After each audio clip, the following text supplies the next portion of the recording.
Hello and welcome to Everybody Loves Raiken. It's Tuesday night, so we're here playing.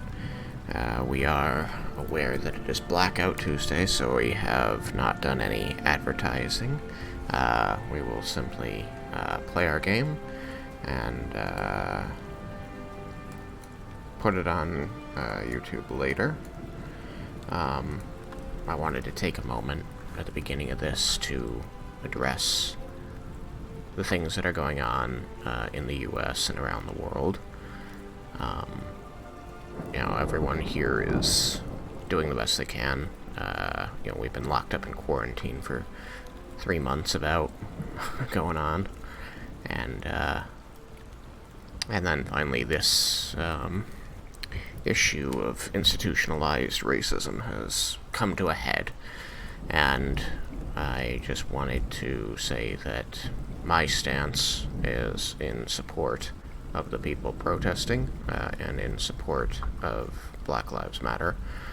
And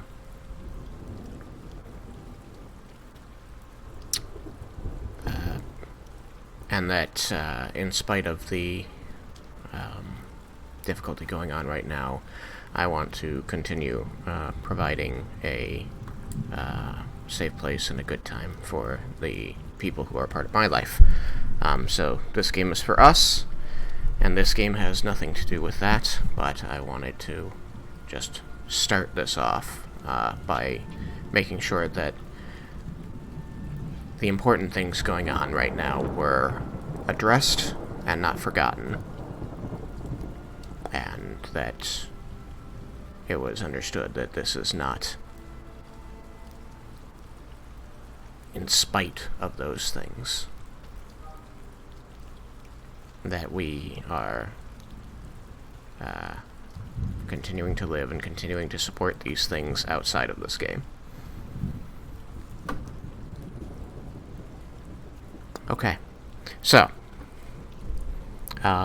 right, I think I should just close on that by saying support the people in your area, take care of each other, and donate. Donate. Right. So back to the game. Last episode was episode 50 of our recorded series, Everybody Loves Raiken. We'd been playing for a while before that. There was a lot of story that led up to where we began recording, but I think that in spite of that, 50 was a big number, a big milestone, and deserved a lot of accolade. And I think that the story, as it developed organically, was very kind to me, in that we had a very meaningful, impressive, and memorable 50th episode. The party confronted Lord Siven in his throne room about his continued campaign against the countries around his, and found out in the course of their discussion while they were trapped in an anti-magic zone that it was, in fact, a former party member, the drow Rowan, who had fallen in spite of Corellan's best efforts to the sway of Lolth, and was enacting her vengeance upon the world.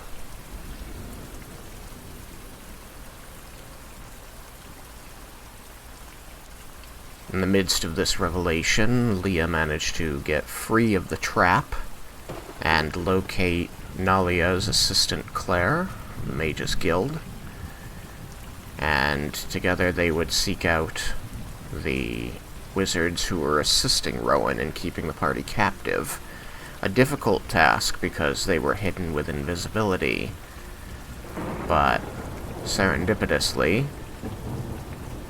Lynn, the tabaxi thief from Tuca, who had insisted on coming with the party through the portal, reappeared and took out the invisible wizard who was maintaining the invisibility spell. From there, things started to fall apart quickly, and Rowan made his escape, realizing the party would likely destroy him. But he left them with a gift. He sicked a Behir on the party, which, with its lightning breath, proved to be an ample foe, until Raiken called upon the power of his god Cord via the artifact armor that he now wears. And in one fell swoop, destroyed the beast. And so, that is where we pick things up, having ended last session with the beast's death and the party victorious. You all now stand in the castle, the capital of Bromdor. The former ruler, Lord Siven, sits dead in his throne. The area is illuminated only by ash and by a torch that Cyrus lit. I think Cyrus might also have a dagger that has light on it for the next little while. And outside, rain pours down and thunder crashes. Leah? Is Miss Siven's body really that fat it don't fall off the chair when that big lizard thing jumped in? Stuck around the chair. Yeah, these Behir are very, very lithe, and I did some further reading into them and found out that part of their very high land-based movement speed comes from the fact that they don't actually use their legs when they're on flat ground. They slither like snakes, and they're very scary fast. The legs are used almost purely for climbing, and they are very good climbers, given that they've got 10 legs and a snake-like body. So, combat initiative was ended last episode. The Behir is dead and pureed, and all of you are alive. I think the only other thing to mention is that a guild mage was allowed to leave this area as he casually informed you that his employer was gone, so his job was over.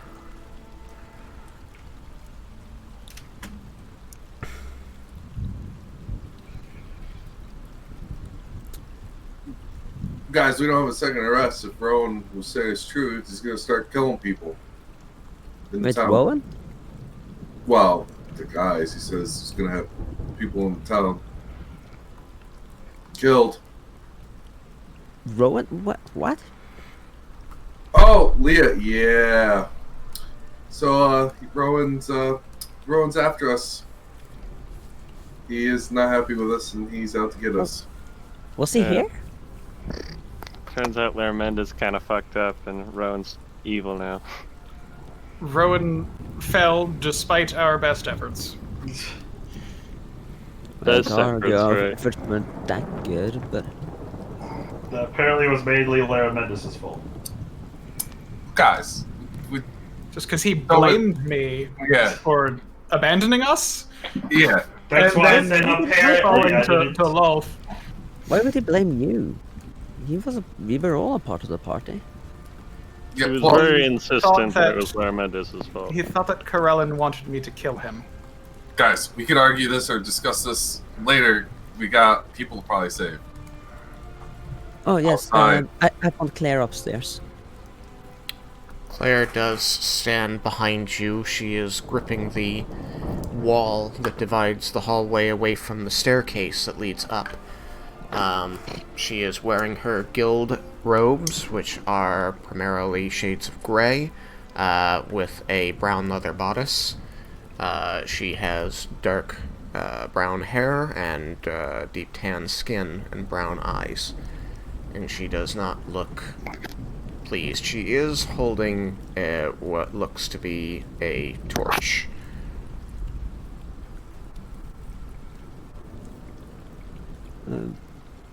I found her on a bed on the second floor.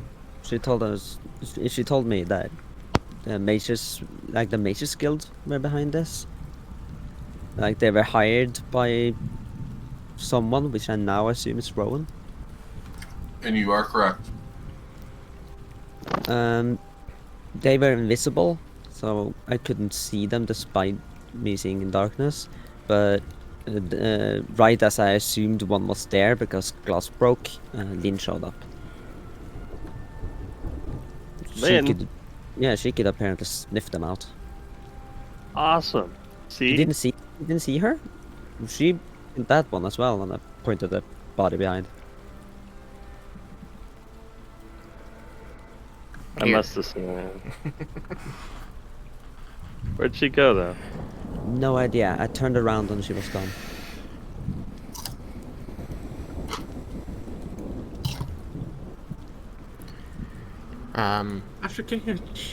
After you.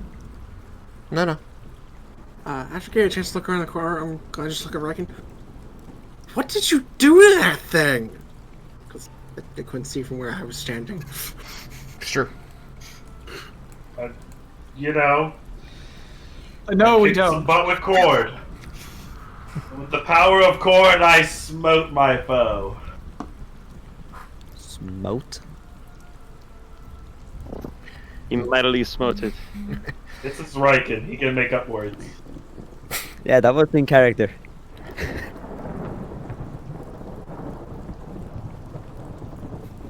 We can have a discussion about the exact mechanics of what you did and how you did it at a later time. I am glad to see you mostly well, Claire, and now it seems that we can all travel together in safety to the front where Nalia should still be. I suggest that we do that. What about Siven? I suppose we can take the corpse as evidence that he is dead. Wouldn't it be better to leave it? Otherwise it looks like we killed him. If we want It's going evidence, to look like we killed him no matter what. we should just take the head. That would definitely make it look like we killed him. A lot easier to carry a head than a body. I don't see any reason why we would need to take any evidence of it with us. I'm going to approach the body. Maybe we should have kept that wizard so that then we have a witness for that we didn't kill him. But I mean, we kind of came here to kill him anyway. But we didn't. And we didn't come here to kill him. We came here to find a way to get him to stop without killing him. That was the point. We should Was it really?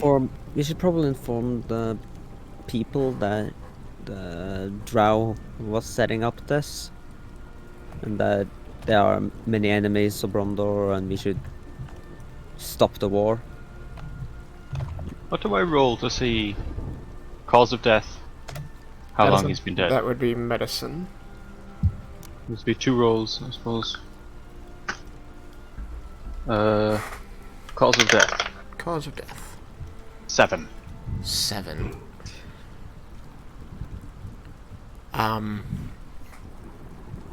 You examine the body. You examine it closely. You don't have a good grasp, at least, of this situation. You find that you cannot locate markings that indicate how he might have died. If we take the body with us, I could detect poison and disease and see if he has poison in the blood. It is But it's a ritual. Therefore, we do not have time. it's possible that this is not even a man, but an effigy. Yeah, it was an 8 to see how long he's been dead. Forever. A week? As you know, he's always been in this state. I mean, he doesn't appear particularly decayed, but it was until the window broke, pretty environmentally controlled in this area, so it could have been a couple days. And if he had magicians under his contract, then Gentle Repose is a easy enough spell to cast. So,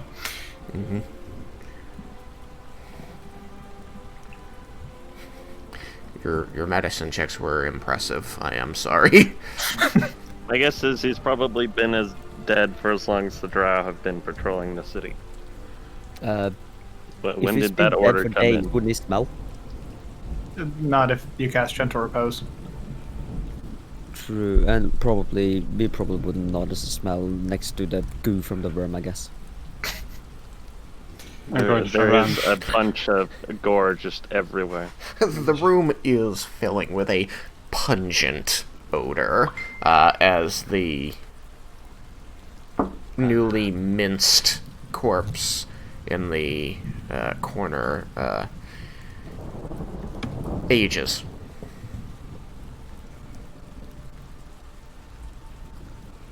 I think it's important that we discuss and plan out what to do now, and not just waltz out and let things happen. We need to I prevent- turn and I gesture towards Siven and what are we doing with the body?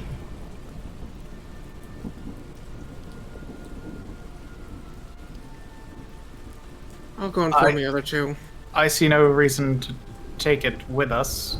Do we Okay, I'm going to turn back. I want to see if he has like a signet ring or anything.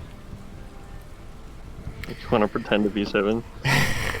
You can roll investigation.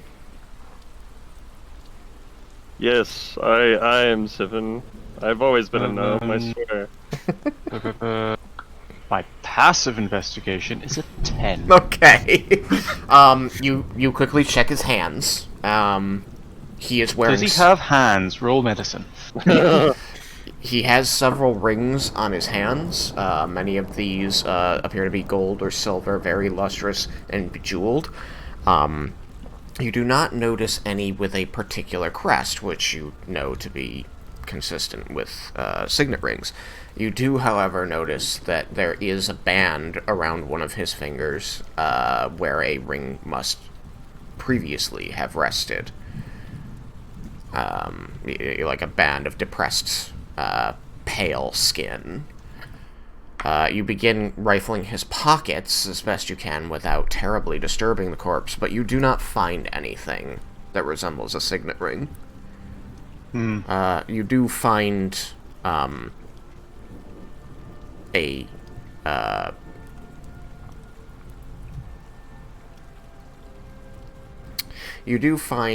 a large ring in one of his pockets that appears to be a very heavy, be made of gold, and set with a very large garnet. Okay. You don't know what its importance is, but you imagine that he's not wearing it because of the sheer weight of the thing. Can I take all of his rings? I want to loot this corpse thoroughly. You want to take all of the things. You want to remove all of his rings. Indeed. Indeed. Okay, well, the one in his pocket is easy enough to remove. Are you just trying to take everything that appears to be valuable of his, including or excluding his clothing? The rings. The rings. Just the rings. Okay. Unless he's wearing, like... Is he wearing a necklace, or... Jewelry, in general. Do a little zoomy zoom here. Okay, Snag so... if we zoom in on this lovely image I drew years ago of Siven, you can see that he wears several rings on his fingers. You imagine that there are more on the hidden hand.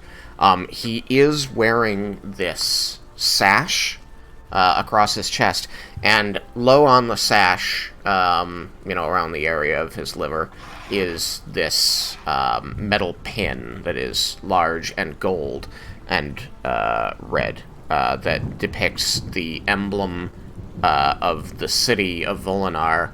I'll take Which the is sash. okay. You take the whole sash. You are able to do this. You notice that there is some rigor to the body. and you, in trying to get the rings off, you notice that, well, given your low medicine, it's hard to know if the difficulty in removing them comes from post-mortem bloating, or if he is just a bloated person and they are solidly on his fingers. I never met him. It's true. So, whatever you believe. It could be post-mortem bloating, or he could be a fat guy. he was just a tubby. I mean, he was... Those who knew him when he was alive, he was a very short, stout man. He was not healthy and trim.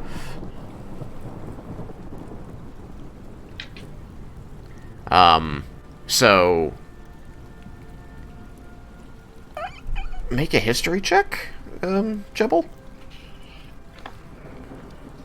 And does Jebel himself have any experience with grave robbing? No. Okay. It's the first corpse he's ever robbed. I mean, there has to be a first. Desecrated. Everybody starts somewhere. 12. 12. No, it seems like maybe if you were strong enough, you could peel the ring off, taking the flesh with it, but you're just not. It's just stuck on there. You're not sure how you would go about getting this thing off. Get some baby oil. So Jebel is fussing over the corpse as you guys discuss what you want to do. He is not being secretive about it. Is there something that you're looking for? Just want to take his rings. Shows my hand. Have I taken the sash already? You took the sash, that was easy enough to get off, and you got the big honker ring from one of his pockets. If I see Laramendus, I'm just going to turn and hold out the sash. You recognize that to be the sash of office that indicates that he is a lord. Mhm. Does a great job of it. It really does. I mean, just look at it. And then I'm going to kind of do the thing where you, like, bob it up and down as if, like, take it. I will grab it. I would like to make a history check. Yeah. Is this sash something that is a piece that is passed down, or is it the kind of thing that is essentially made anew whenever it needs to be made anew, that kind of thing? I mean, the answer to that is, to both of those questions, is yes. The answer is yes. It's both of those things. It is a mark of office. You know that it is something that is traditionally and ritually worn by the leaders of Bromdor when they sit the throne of Volinar. Having it doesn't automatically give you that power, but it is the mark of office. Not having it is suspicious if you are supposed to be the leader. So I will grab it and say, are we intending to find someone to give this to and make out like they are the new lord and have them take control that way? I don't know. Are you? I just Is thought there any that... other reason to take the sash? Well, I don't I think think it it should be looks left pretty. here. Two of you keep talking over each other. So Jebel said he doesn't think it should be left here. What did Vendar say? I just thought that it looked pretty. I suppose taking it with us would at least prevent someone else from doing the same thing. Very well. And it'll have to be given to someone else at some point. Yes. Now, shall we go and regroup with Nalia? Or is there anything else that we needed to do in here? Well, I want to take his rings. To what end? Oh, with the